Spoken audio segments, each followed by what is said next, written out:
Wir haben Ende September 2018 und unsere R1200 GS Adventure fahren wir seit etwa 3 Jahren.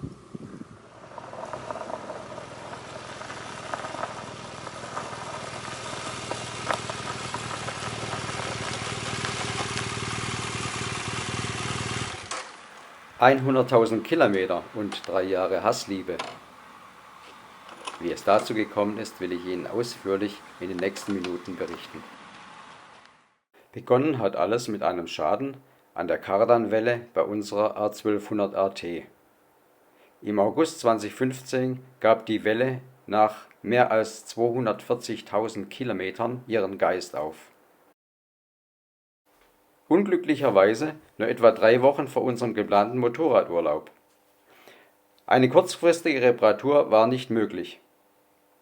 Kurzfristig musste also Ersatz her. Als jahrzehntelanger Boxerfahrer wollte ich natürlich gern wieder eine luftgekühlte. Es kam aber ganz anders.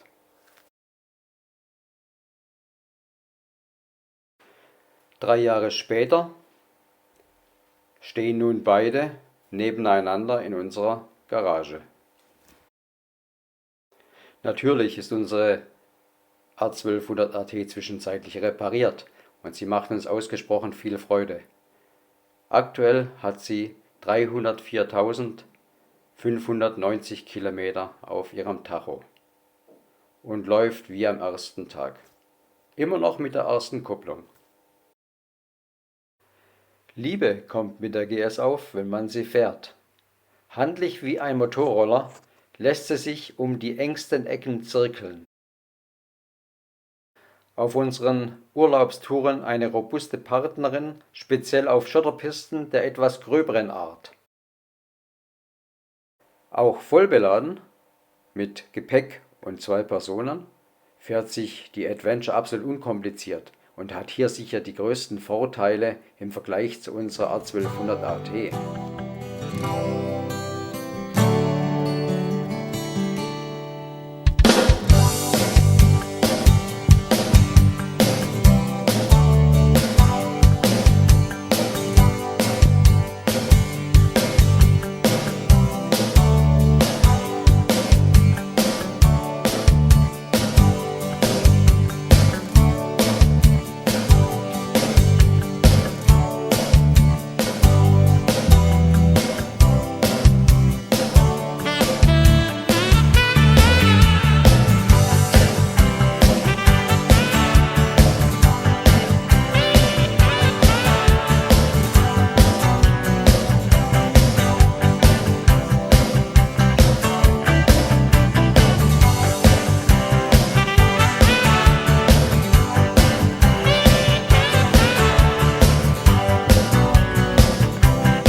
Mit dem Michelin Energie 3 hatten wir bisher sehr viel Freude, viel Grip auf der Straße und ordentlich Traktion auf Schotterpisten.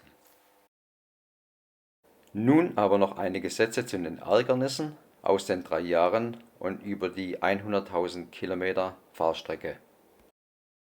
Beginnen möchte ich mit einem für mich unerwarteten Ereignis.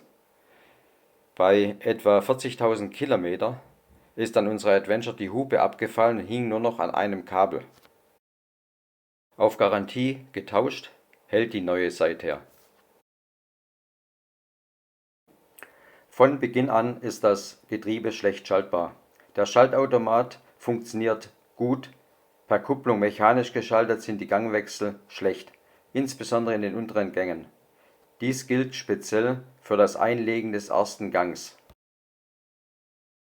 Feinfühliges und souveränes Anfahren, wie von unserer 9 Jahre alten RT gewohnt, gestaltet sich mit unserer Adventure mit dem elektronischen Gasgriff oft als Wundertüte. Das bei regennasser Straße wild Wasser und Schmutz gegen die Passagiere spritzende Hinterrad ärgert uns Tourenfahrer immer wieder aufs Neue. Wir lieben es, mit traditioneller Lederkombi zu fahren und dabei die Hose in den Stiefelschaft gesteckt. Bei der ersten Fahrt mit der Adventure, nach einem durchgezogenen Gewitterregen auf noch nasser Fahrbahn, lief mir das Wasser nach nur wenigen 100 Metern die Lederhose hinunter in die Stiefel zu den Socken. Dies bedeutet, sobald die Straße nass wird, gilt es anzuhalten und die Regenhose anzuziehen. Auf Tour ist dies ganz schön nervig, insbesondere wenn dies notwendig ist, aber sich verkehrsbedingt nicht stoppen lässt. Bei unseren bisherigen Motorrädern war dies nicht notwendig und auch unsere R1200 RT nötigt bei nasser Fahrbahn nicht zum Anhalten. Laut den Datenaufzeichnungen unseres Navis sollen wir über die 100.000 Kilometer eine Höchstgeschwindigkeit von 371 Kilometer pro Stunde erreicht haben. Ein sicher mehr als konkurrenzfähiger Wert für jedes Motorradrennen. Nun soll es aber gut sein. Machen wir uns also auf zu neuen Zielen und Abenteuern.